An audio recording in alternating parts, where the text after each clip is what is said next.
Hi there and welcome to the Labyrinth today. As always, I'd like to thank you very much for joining me. If you're a returning visitor, thank you so much for your ongoing support. If you're a newbie, welcome to the channel. I hope you'll enjoy it here. I am attempting to build a bit of a community here, so just a reminder, if you've got any thoughts, any questions, any feedback, any experiences that you might have with any of the content that I load here, including the colour, please do feel free, feel comfortable to write them below, because all the information that any of us can contribute actually expands on the pool of wisdom and knowledge that we can all access. So today we're going to be talking about the colour red as a primary colour. I've done my best to try and get it the images to be as pure red as I can, but always it's a little bit of a struggle. So just use your imagination here, follow your own gut instinct would be my advice. So as said before, when we speak about the colour red, we are definitely speaking about it as a primary colour. There's no mix, there's no composition to it, we don't have additives of yellow, we don't have any white in it, it's just pure red.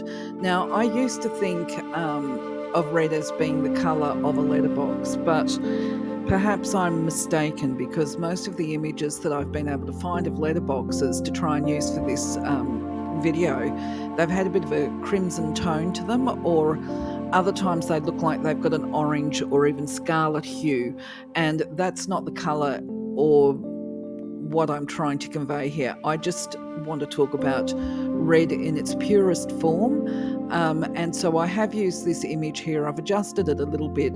It's not the best quality, but as usual, it really is go by your own gut instinct and trust what you receive when you do your visualizations as to the shade and hue of red.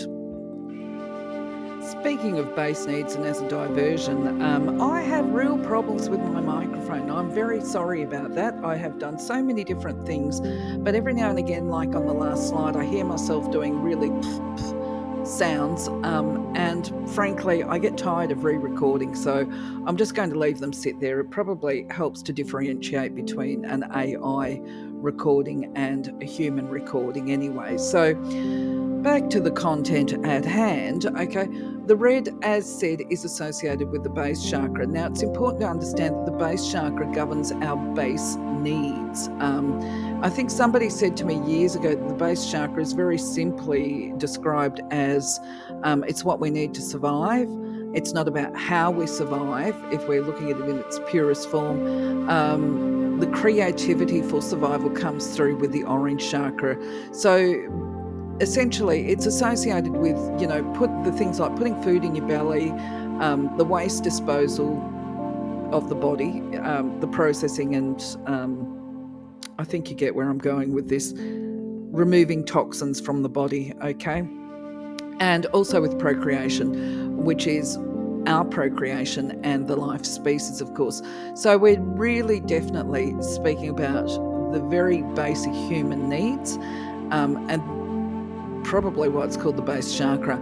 And when we're talking about base human needs, that includes the need to feel safe, to live in a safe environment, and free from any nests. Now, if you think about any animal, which of course the human being is an animal, birds live in their nests, for example, and their creativity comes about from adapting to their environment. And humans, we're exactly the same. Where we live, we have to create our own space, our own little nest to survive. And the way we survive is a direct result to our capacity and ability to adapt and endure. But that's a story for another day, of course. Now, I thought this would just be an interesting point to raise here for people, especially if they're what is called energy workers, or they associate with energy and call themselves metaphysical healers or whatever, that I have found many of them actually have a very either low vibrating base chakra, or sometimes it's actually so blocked that it's barely moving. And there's a problem with that. I'll talk about that in a little while. What I will also say is the links that there are with the base chakra and, as I say, this will to survive. Many people that have developed, and I've got to obviously be careful for YouTube purposes, that I don't use certain words, and I hope that you can put two and two together. There are some people who have developed this desire for end of life, and with these people, generally the red chakra or base chakra is actually then vibrating. By the time it hits that, it's vibrating at a very low rate, and it may not even be vibrating at all, which is why they have got depleted resources with this will to survive and thrive kind of thing. Now, other observations that I've made in regard to the base chakra, if you know somebody who is super controlling, aggressive, and a power monger, they tend to have a really overactive chakra. And once we understand chakras, we can actually sniff out at 20 paces, I used to say. I could pick out a control freak at 20 paces and see that their red chakra was overactive without actually doing a scan on their chakras, simply by looking at their behaviours. And it could be the way they hold their jaw, things like that. It could be the way it's just body language basically. They have very large movements, and then as you get to know that person and they feel more comfortable exposing the core of themselves to you, you'll see that they're actually really quite controlling, which is definitely, so healthy control is about controlling ourselves. Unhealthy control is when we attempt to dictate and control other people. So this is why I say, if it's unhealthy control desires, then it's an overactive chakra usually. I may be wrong with this. Other people may have other experiences. I'm happy to hear them. Now, going back to the people that are metaphysical teachers, which have either a low functioning or non-existent, I shouldn't say non-existent, I know that sometimes for people it can be vibrating so low that it appears as though it's not working at all and doesn't exist, but of course it exists. The problem with that is that if they adopt that attitude of I'm a spirit and this earth life is not relevant, well, it's not actually quite true, because while you're in a physical body, we need to have a healthy functioning base chakra, and that's whether we do metaphysical work or not, and that is whether or not we have that awareness or belief that we are a spirit. We've still got to be able to keep our body functioning and to complete our divine plan and our part of the life purpose, if you like. And when we don't, so when these, I'll call them enlightened, but we're all enlightened to some extent, but these people that are not concerned about their base needs, they tend to find themselves feeling victimised by the universe rather than feeling victimised by other people. It's because they do these repeating patterns They have repeated patterns of behaviour and decision making where they are not putting any focus on their own health and well-being, which is not particularly healthy and caring to themselves, and then they consequently end up, I suppose, feeling that life's a bit unfair. But anyway, moving on. I just thought that I'd share that with you as a point of interest. And as I say, I do welcome your own feedback with this. And the reason why spiritual people, as much as anybody else, actually need to put a focus on keeping that red centre functioning properly is because red is actually a colour of energy and vitality. It's unlimited energy. It's not just a little bit.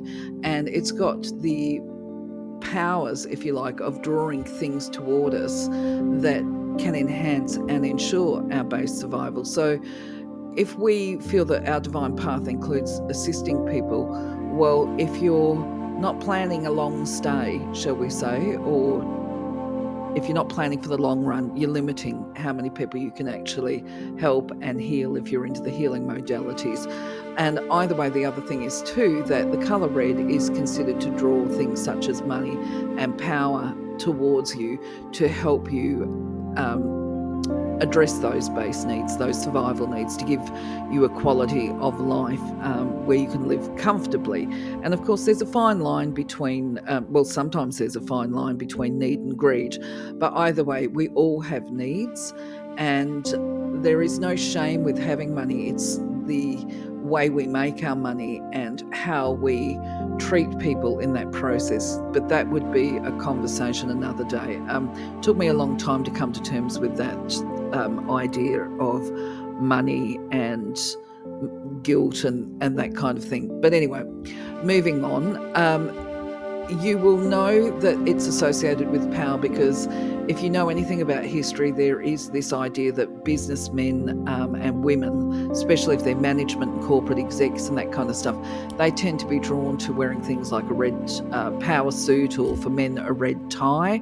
And in fact, usually people that are in these powerful roles, heads of corporations and this kind of thing, they generally have, at the very least, a well-functioning red chakra, and depending on how they conduct themselves in business is going to identify whether or not they've got an overactive one.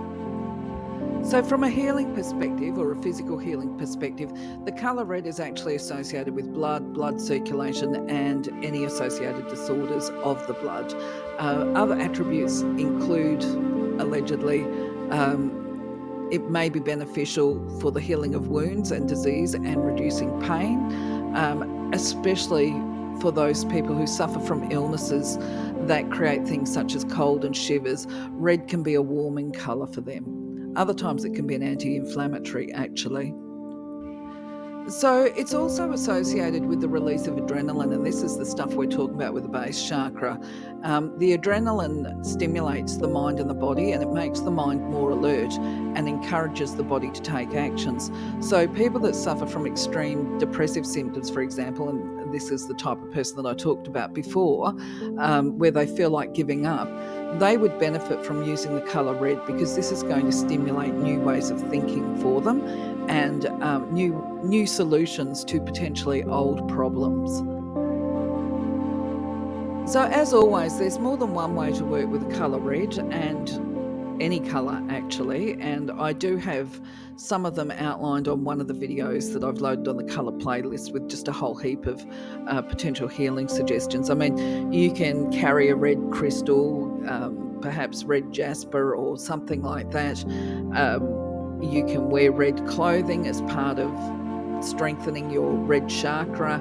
Other times you can do a visualization activity like this. In fact, before I talk about this one, I will actually remind you that there's another one where you can do an immersion, which by that I mean is go and run the bath, jump into the bath, and just lie there for as long as you can and imagine that the water is red.